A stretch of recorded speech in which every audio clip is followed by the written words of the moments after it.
Hello everyone. On हे English मधलं अगदी कॉमनली यूज असं प्रेपोजिशन म्हणजे शब्दयोगी अव्यय. त्याचे इतके उपयोग आहेत की एका या शॉर्ट मध्ये सांगणं शक्य नाही. त्यासाठी मी डेफिनेटली एक सेपरेट व्हिडिओ केलाय. आता थोडक्यात सांगते because it is a short. On the table. On the table म्हणजे एखाद्या गोष्टीवर असं म्हणताना आपण ऑन म्हणतो. On Monday. ऑन मंडे दिवसाच्या आधी on. On 19 September. On 19 September तारखेच्या आधी on. On the phone. On the phone म्हणजे एखादं डिव्हाइस, एखादं इलेक्ट्रॉनिक वस्तू त्याच्या आधी ऑन वापरलं जातं. Cash on delivery. Cash on delivery एखादा पद्धत, पैसे देण्याची पद्धत इथे आपण सांगतो. कॅश ऑन डिलिव्हरी हे पार्सल जेव्हा घरी येतं तेव्हा सीओडी लिहिलेलं असतं बघा कॅपिटल लेटर मध्ये. त्याचा फुल फॉर्म असतो कॅश ऑन डिलिव्हरी.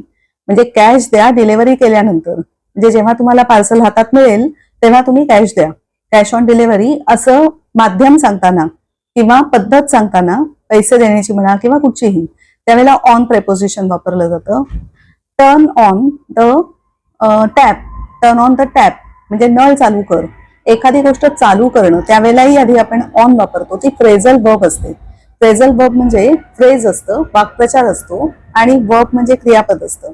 आता टर्न ऑन द टॅप याच्यात टर्न हे क्रियापद आहे, ऑन हे प्रेपोजिशन आहे, आणि टर्न ऑन एकत्र घेऊन ती फ्रेझल वर्ब तयार झाली आहे.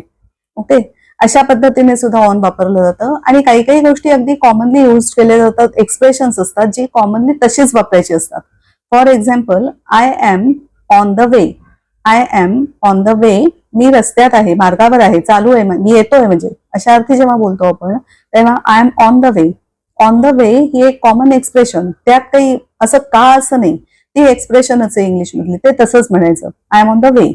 असे भरपूर उपयोग त्या व्हिडिओत मी सांगितलेत. खाली एक लिंक दिली आहे बघा, त्यावर क्लिक करा आणि पूर्ण व्हिडिओ निश्चित पहा. पूर्ण डिटेल सांगितलंय, खूप महत्वाचा व्हिडिओ आहे.